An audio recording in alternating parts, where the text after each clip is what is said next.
3 విషయాలు మనం స్పష్టంగా తెలుసుకోవాలి. Know your weakness and depend on your God. నీ యొక్క బలహీనత ఏంటో తెలుసుకో, ఆ బలహీనతను అధిగమించడానికి దేవుడి మీద ఆధారపడు. రెండోది, know your weakness and wear the equipment. నీ బలహీనత ఏంటో తెలుసుకో, దాన్ని అధిగమించేటువంటి ఎక్విప్మెంట్ అనుగ్రహిస్తారు. క్రికెట్లో కొంతమంది చచ్చిపోయారు. క్రికెట్లో కొంతమంది చచ్చిపోయారు. ఏంటి సార్ అన్నిసార్లు చెప్తున్నారంటే, క్రికెట్ అది యుద్ధం కాదు. క్రికెట్లో బాల్ తగిలి చచ్చిపోయారు కొంతమంది. అప్పుడు ఏమనుకున్నారంటే, మనుషులు చచ్చిపోకూడదంటే హెల్మెట్ పెట్టాలి. ముందు క్రికెట్ ఆడినప్పుడు హెల్మెట్ ఉండేది కాదు.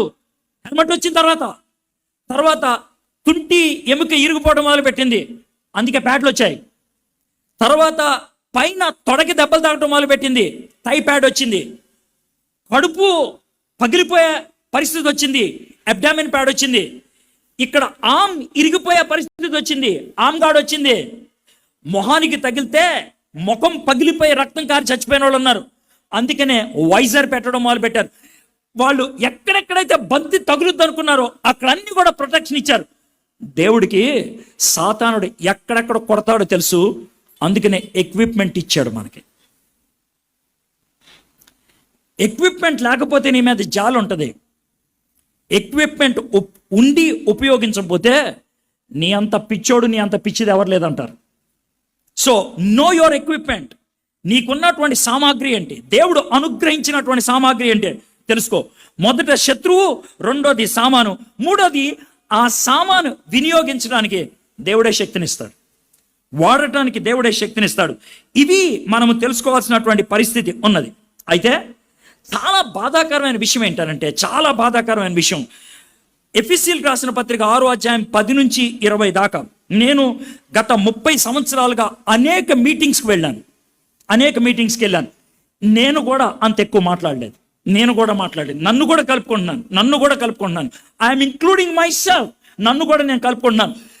సేవకులు, ప్రసంగికులు, ప్రపంచ ప్రఖ్యాతి గడించినటువంటి వాళ్ళు ఈ అంశం మీద మాట్లాడటం చాలా అరుదు, చాలా తక్కువ.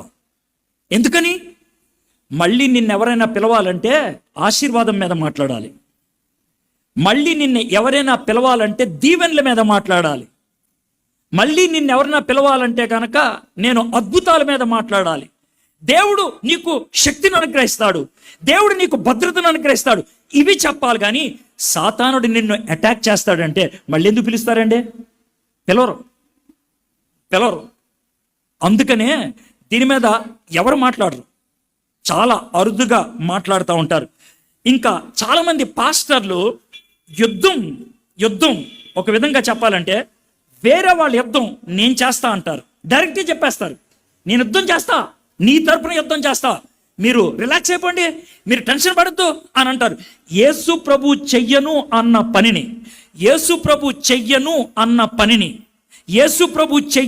అన్న పనిని పాస్టర్లు చేస్తాను అన్నారు. మీకు శోధనలు ఎక్కువైనా అయితే మీ గురించి బాగా ప్రార్థన చేస్తానండి. ఈ రాత్రి నేను ఉపవాసం ఉంటాను, ప్రత్యేకంగా మీకోసం ప్రార్థన చేస్తాను. ఇది మీలో కొంతమంది అనేటువంటి మాట, పాస్టర్ గారు నా కోసం ప్రార్థన చేస్తున్నారు కదా, 10,000 ఎక్స్ట్రా. అది పరిస్థితి. అయితే ఈ లాక్డౌన్ టైంలో క్రైస్తవ నాయకులు, ప్రపంచ ప్రఖ్యాతిగాంచినటువంటి ప్రసంగికులు మిమ్మల్ని ఎంత పాడు చేశారో ఈ ఒక్కటి చెప్తే మీకు అర్థమవుతుంది. మిమ్మల్ని ఎంత పాడు చేశారు. మీరేమనుకున్నారు తెలుసా? ఎంత ఆత్మీయతలు ఎదిగిపోయాను అనుకున్నారు. తొక్కేం కాదు, మిమ్మల్ని పాడు చేశారు. అనంటే 4 గంటలకి ఉదయకాల ఆరాధన ప్రతిరోజు మీకోసం.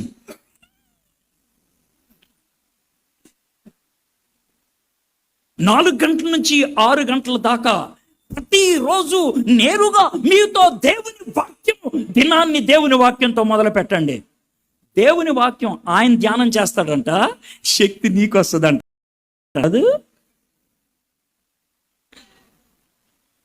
అది నువ్వు చేయాలి.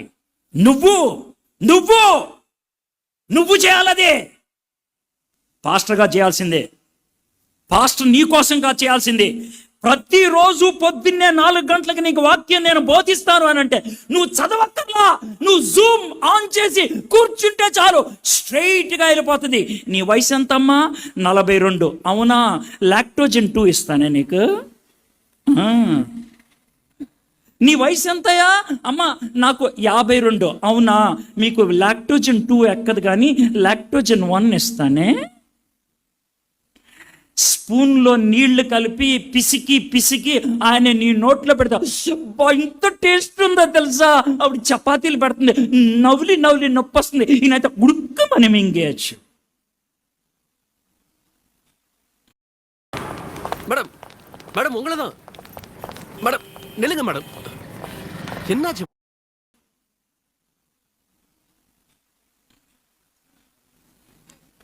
2 సంవత్సరాలు మిమ్మల్ని మోసం చేసి యూట్యూబ్లో వ్యూస్ సంపాదించుకున్నారు, యూట్యూబ్ నుంచి డబ్బులు సంపాదించుకున్నారు, మీ ఆత్మీయత పెరిగిపోయిందని గూగుల్ పేలో మీరు డబ్బులు పంపించారు. ఎవరికి జరిగిందంటే తెలుసా? You have lost your spirituality. అది జరిగింది. మీరు చేయాల్సిన పని అది. You have to do it. వేరే వాళ్ళు కాదు నీ కోసం చేయాల్సింది. వాళ్ళు చేయదలుచుకుంటే ఈ విధంగా చేయాలి. ప్రతిరోజు వాక్యం మీరు ధ్యానం చేయాలి. ఎలా ధ్యానం చేయాలో నేర్పిస్తాను, నేర్పించు. గుడ్. ఎక్కడ మొదలు పెట్టాలో చెప్పు. గుడ్. ఎంతసేపు ధ్యానం చేయాలో చెప్పు. గుడ్. ధ్యానం చేసేటప్పుడు తీసుకోవాల్సిన జాగ్రత్తలు ఏంటో చెప్పు. గుడ్. నువ్వు ధ్యానం చేయొద్దు, విను అంటే bad. That's very bad. That's very bad. అది చేయటానికి వీల్లేదు. అయితే సాతానుడు యూట్యూబ్లో 2 గంటల సేపు, పొద్దున్న 4 గంటల నుంచి 6 గంటల దాకా వస్తే ఒక ఆయనకి 35,000 మంది చూస్తారు, ఇంకొక ఆయనకి 25,000 మంది చూస్తూ ఉంటారు. నేను చూసా. 60,000 క్రైస్తవులు, కొంతమంది ఒక్క యూట్యూబ్లో 4-5 కూడా చూస్తారు. 2-3 లక్షల మంది ప్రతిరోజు సొంగగార్చుకుంటూ చూసి నేను భక్తి పరుణ్ణి అయిపోయాను, దేవునిలో ఎదిగిపోయాను అనుకున్నారు. అవ్వలేదు, సరికదా, పాడైపోయారు మీరు. You have to study on your own. You have to study on your own. అది చేయకపోతే ఎలా? Finally be strong in the Lord. తుదకు ప్రభు యొక్క మహాశక్తిని బట్టి ఆయన యందు బలవంతులై ఉండడి. ఆయన యందు we have to get strength from him, not through anybody else. ఆయన దగ్గర నుంచి డైరెక్ట్గా రావాలి. త్రూ అని అనలేదు. పాస్టర్ గారి దగ్గర నుంచి తెచ్చుకో, అంతర్జాతీయ ప్రసంగికుడి దగ్గర నుంచి తెచ్చుకో అని అనలా. నా దగ్గర నుంచి డైరెక్ట్గా, నా దగ్గర నుంచి డైరెక్ట్గా. That is what God said. అయితే మనం ఆ విధంగా తెచ్చుకున్నామా? అయితే ఈ ప్రిపరేటరీ కమాండ్లో, ఇది కమాండ్, ఇది ఆజ్ఞ, సలహా కాదు, సూచన కాదు, ఆజ్ఞ. తుదకు ప్రభు యొక్క మహాశక్తిని బట్టి ఆయన యందు బలవంతులై ఉండుడి. Finally be strong. It's a command. కాబట్టి ఆ కమాండ్ని నువ్వు పాటించకపోతే కనుక you are bound to fall. నువ్వు పడిపోతావు. Know the strength you have in Christ. క్రీస్తులో మనకున్నటువంటి శక్తి గురించి ఆలోచించండి. ఇన్ క్రైస్ట్ ఇంగ్లీష్లో, తెలుగులో అయితే క్రీస్తు నందు క్రీస్తులో. జాగ్రత్త వినండి. క్రీస్తు నందు క్రీస్తులో అనేటువంటి ఈ ఫ్రేజ్ 155 వచనాలు కలిగినటువంటి ఎఫెసీయులకు రాసిన పత్రికలో 27 సార్లు కనబడుతుంది. 27 టైమ్స్. 27 టైమ్స్. నీకు ప్యూరిటీ ఇన్ క్రైస్ట్, నీకు హార్మనీ ఇన్ క్రైస్ట్, నీకు యూనిటీ ఇన్ క్రైస్ట్, నీకు స్ట్రెంగ్త్ ఇన్ క్రైస్ట్, నీకు salvation in Christ. In Christ you have everything. Outside Christ you have nothing. క్రీస్తులో నీకు సమస్తము ఉన్నది, క్రీస్తు బయట ఏమీ లేదు. Now here is the big issue. Now I'm coming to the main issue. Maybe ఒక 10 minutesలో ఒక చిన్న కాన్సెప్ట్ చెప్పేసి నేను వెళ్ళిపోతాను. ఏంటంటే, సాతానుడు, జాగ్రత్త వినండి, సాతానుడు దేవుడితో యుద్ధం చేయడు. సాతానుడు దేవుడితో యుద్ధం చేయడు. సాతానుడు దేవుడితో యుద్ధం చేయడానికి సాహసించడు. ఏ అని అంటే కనుక, సచిన్ తెండూల్కర్ మీ ఊరు వస్తే, సచిన్ మన ఇద్దరం క్రికెట్ ఆడదామా అని అంటే నువ్వు ఆడటానికి రెడీ అవ్వచ్చు, కానీ సచిన్ రెడీ అవుతాడా? అవ్వడు. ఏ? అరే నీతో ఆడితే నాదేం పోద్ది? పరువు పోద్ది, పరువు పోద్ది. దేవుడు సాతానుతో యుద్ధం చేస్తే దేవుడు పరువు పోద్ది, అందుకే యుద్ధం చేయడు. God will never have a war with Satan. ఎప్పుడు చేయడు. ఎందుకనంటే సాతానుడు దేవుడు ఒక స్థాయిలో లేరు. కొన్ని సందర్భాల్లో దేవదూతలు యుద్ధం చేస్తారు, దాంట్లో ఎటువంటి అనుమానం లేదు. మిఖాయేల్ దేవదూత దానియేలు గ్రంథం 9వ అధ్యాయంలో యుద్ధం చేసినట్లుంది. హి ఫాట్. మరికొంతమంది దేవదూతలు మోషే యొక్క డెడ్ బాడీ యుద్ధం చేసినట్లు ఉన్నది. వాళ్ళు యుద్ధం చేస్తారు సాతాను. ఎందుకనంటే సాతానుడు దేవదూతల్లో ఒకడు, ఆర్కేంజల్స్లో ఒకడు. ఏంజల్స్లో స్థాయిలు ఉంటాయి. టాప్ మోస్ట్ ఏంజల్స్లో లూసిఫర్ ఒకడు, మిఖాయేల్ ఒకడు, గ్యాబ్రియల్ ఒకడు. మనకు తెలిసిన పేర్లు ఇవి. సో వాళ్ళతో ఫైట్ చేస్తాడు, కానీ దేవునితో ఆయన ఎప్పుడూ ఫైట్ చేయడు. అందుకనే పేతురు భక్తుడు ఏమంటున్నాడంటే, విరోధి అయిన అపవాది గర్జించు సింహం వల్లే ఎవరిని మృంగుదునా అని చూస్తా ఉన్నాడు. Now here is the big issue. జాగ్రత్త వినండి.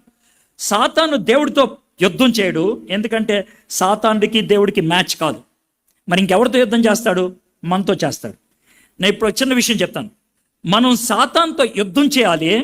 సాతానుడు దేవుడి కంటే చాలా చాలా తక్కువ ఉంటాడు, కానీ ఒక్క మాట చెప్తాను, మనకంటే చాలా చాలా ఎక్కువ ఉంటాడు. మనకంటే చాలా చాలా ఎక్కువ ఉంటాడు. మరి ఎలా సార్? అందుకే దేవుడు ఏమన్నాడు తెలుసా? నేను నీతో ఉంటేనే నువ్వు గెలుస్తావు, నేను లేకపోతే కనుక పిప్పి చేసి పడేస్తాడు వాడు. అవునా? డౌట్ లేదు. నేనే కానీ తయారు చేసింది. ఆడి సంగతి నాకు తెలీదా? నా బాగా తెలుసు ఆడి సంగతి. లూసిఫర్ గురించి దేవుడికి బాగా తెలుసు, సాటన్ గురించి హోలీ స్పిరిట్కి బాగా తెలుసు. అందుకే ఉంటాడు తెలుసా, నా యందు నువ్వు ఉండకపోతే, నా యందు నువ్వు బలాన్ని పుంజుకోపోతే, నా మీద ఆధారపడకపోతే, నువ్వు ఒంటరిగా చూసుకుందాం కబడతారంటే చివరికి నీ ఎముకలు కూడా దొరకవు. ఇప్పుడు మీకు అర్థమైంది ఎంత క్రిటికలో? మీరు నోరు మూసుకొని ఉండలేరు, మీ సొంతాన్ని వెళ్ళలేరు. ఏంటి సార్ ఇదే? ఏంటిది? అందుకే మనల్ని మనిషి అన్నారు. మనం దేవుని స్వరూపంలో ఉన్నారన్నది అందుకే. దేవుని స్వరూపంలో ఉన్నటువంటి మనకి అంత పెద్ద బాధ్యత ఇచ్చాడు. ఏదైతే దేవుడు చెయ్యడో, జాగ్రత్తమేనండి, ఏదైతే దేవుడు చెయ్యడో అది మన ద్వారా చేసి చూపించాలని. సాతానుతో దేవుడిచ్చిన ఛాలెంజ్ ఏంటి తెలుసా? మా బిడ్డలతో నిన్ను ఓడిస్తానురా, మా బిడ్డలతో నిన్ను ఓడిస్తా. అది సాతానికి ఛాలెంజ్. నా వైపు నీ వైపు తిరిగా ఉంటాడు తెలుసా? నువ్వు నుంచో గేమ్ అయిపోద్ది, నువ్వు నుంచో గేమ్ అయిపోద్ది, నువ్వు నుంచో గేమ్ అయిపోద్ది.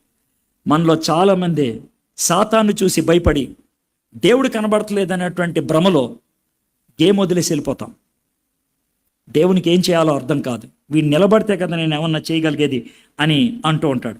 సో మై ఫ్రెండ్స్, పౌలు భక్తుడు అందుకే ఎఫెసీయులకు రాసిన పత్రిక 1వ అధ్యాయంలో అనుభవం మీకుంటే కనుక సాతానికి ఎదురుగా నిలబడటానికి దేవుడి మీద ఆధారపడతా ఉంటాడు. I want to read this and share a testimony and leave here. మనము ఆఫ్టర్నూన్ సాతాను గురించి, ఎక్విప్మెంట్ గురించి రెండు చూద్దాం. ఎఫెసీయులకు రాసిన పత్రిక 1వ అధ్యాయం 19-20 వచనాలు.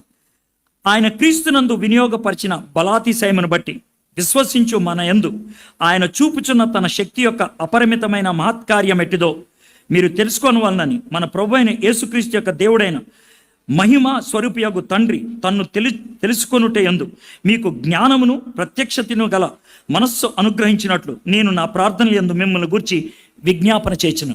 పాల్ చాలా పొడువుగా ప్రార్థన చేశాడు. బేసిక్గా ఏమని చెప్తున్నాడు తెలుసా? తండ్రి కుమార పరిశుద్ధాత్మలో మీకు ఉన్నటువంటి శక్తి ఏంటో మీకు తెలియాలని. That's all. తండ్రి కుమార పరిశుద్ధాత్మల్లో మీకున్నటువంటి శక్తి ఏంటో మీకు తెలియాలని, అంతే. అంతకు మించి నేనేమి ఆశపడతలేదు. ఎప్పుడైతే ఆ అనుభవం మీకు ఉంటుందో, ఎప్పుడైతే ఆ ధైర్యం నీకు వస్తుందో, సాతాను ముందు నిలబడినప్పుడు తత్తరపోవు, అటు ఇటు చూడవు, దేవుని వైపు చూడటానికి ఇష్టపడతాం. మనకు అనుభవాలు లేవు. యుద్ధం గెలవాలంటే చిన్న స్థాయిలో అనుభవాలు కావాలి. ప్రాక్టీస్ చేసేటప్పుడు అనుభవాలు ఇస్తారు. ప్రాక్టీస్ చేసేటప్పుడు అనుభవాలు ఇస్తారు. ఆ ప్రాక్టీస్లో మనము గనక అనుభవం సాధిస్తే గేమ్లో నిలబడగలుగుతాం. సర్కస్ చేసేవాళ్ళని మీరు ఎప్పుడైనా చూసారా? వాళ్ళు పర్ఫామ్ చేయకముందు ఎన్ని నెలలు దాన్ని ప్రాక్టీస్ చేస్తారు, ఎన్ని నెలలు. ఆ ప్రాక్టీస్లో కింద ఉన్న వ్యక్తుల మీద వాళ్ళకి ధైర్యం ఉంటుంది, నమ్మకం ఉంటుంది. అందుకని అక్కడ ధైర్యంగా నిలబడతారు. దేవుడు ఏమంటాడు తెలుసా? ప్రాక్టీస్ చేసుకుందాం మనం. ఈ ప్రాక్టీస్లో ఏం లేదు, నాకు నీ మీద ప్రేమ ఉన్నదని, నీకు నా శక్తిని ఇవ్వగలనని, నిన్ను నేను భద్రపరచగలనని ధైర్యం ఉంటే ఏం బాధలేదు. ఇక ఏం బాధలేదు. There is nothing to worry. My friends, we all need experiences. అనుభవాలు ఉండాలి. నాకు బిగినింగ్లో సాతానుడు అంటే పెద్ద నమ్మకం లేదు, దెయ్యాలంటే పెద్ద నమ్మకం లేదు. నేను అనుకునేవాడిని ఒక సగటు విశ్వాసి అనుకున్నట్లు, దేవుని బిడ్డలం మన జోలికి సాతానుడే వస్తాడు అని అనుకున్నాను. నాకు 92లో పెళ్ళయింది, డిసెంబర్ నెలలో 92లో. 93వ సంవత్సరం మే నెలలో బ్లాక్ మ్యాజిక్ చేశారు. అంటే మీకు తెలుగులో అర్థం అవ్వాలంటే చేతబడి నా మీద, నా భార్య మీద. హైదరాబాద్లో ఉస్మానియా యూనివర్సిటీలో ఉన్న స్టూడెంట్స్ డబ్బులు వేసుకొని ఒక మాంత్రికుని పెట్టి మా ఇద్దరి మీద చేతబడి చేశారు.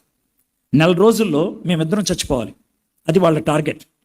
22 రోజులు పోరాడాం, 22 days పోరాడాం, 22 రోజులు. చాలా సందర్భాల్లో నా చేత్తో పట్టుకున్నట్లు చేశాను నేను, చేత్తో పట్టుకున్నట్లు.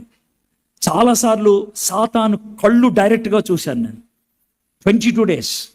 చాలాసార్లు నా నెత్తి మీద కూర్చుంటే ఇలా తోశాను నేను. You may not believe it, you may not believe it. అయితే 15వ రోజు ఇది జరిగింది, మే నెలలో. కొంతమంది పాస్టర్లు ఏమన్నారంటే, మాకు రాత్రులు నిద్ర ఉండట్లేదు, వాడు మమ్మల్ని పడుకోనివ్వట్లేదు. మేము పడుకోకుండా ఉంటే, ఆకలి లేకపోతే, నిద్ర లేక వామిటింగ్స్ అయిపోతూ ఉంటే మేము చచ్చిపోవాలి. అది వాడి ప్లాన్. వాడు మమ్మల్ని చంపలేడు, కానీ చచ్చిపోయేటట్లు చేయగలడు. అది వాడి ప్లాన్. 15వ రోజున మా ఇంటికి 15 మంది కుర్రోళ్ళు వచ్చారు. ఎందుకు? మమ్మల్ని పడుకోబెడతామని.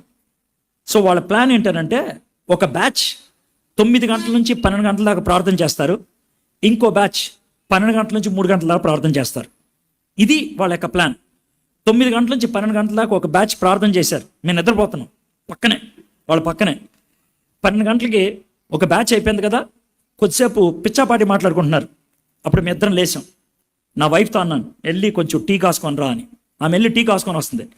వాళ్ళు 15 మంది, నేను 16 మంది కూర్చొని ఉన్నాం గదిలో. కూర్చోనంటే ఒక కుర్రోడు భయపడితే ఇలా చూస్తా ఉన్నాడు. ఏంట్రా అన్నాడు. అన్న అది చూడండి అన్న అని అన్నాడు. మా ఇంటికి తాళాలు గుత్తి, ఒక 6 తాళాలు ఉన్నటువంటి బంచ్ ఉంటుంది, అది గోడకు తగిలిచ్చింది. ఆ గుత్తి మేము చూస్తున్నప్పుడు భయంకరంగా అటు ఇటు కదులుతుంది, ఎవరో కదుపుతున్నట్లు. ఎందుకన్నా తాళపు గుత్తి అలా కదులుతుంది అని అంటే ఒకడన్నాడు, ఫ్యాన్ గాలికి అని. మేము జోక్లాగా మాట్లాడుకుంటున్నాం. చూస్తున్నప్పుడు జరిగిన విషయం అది. ఒకళ్ళు కాదు, ఇద్దరు కాదు, 16 రోళ్ళు, 32 కళ్ళు చూశాయి. ఆ కీ బంచ్ తాళం ఆ మేకులోంచి బయటకు వచ్చి గదంతా ఇలా తిరిగి మళ్ళీ అక్కడికి వెళ్ళింది. ఈ 16 మంది ఎలా ఉంటారో ఒకసారి ఆలోచించండి.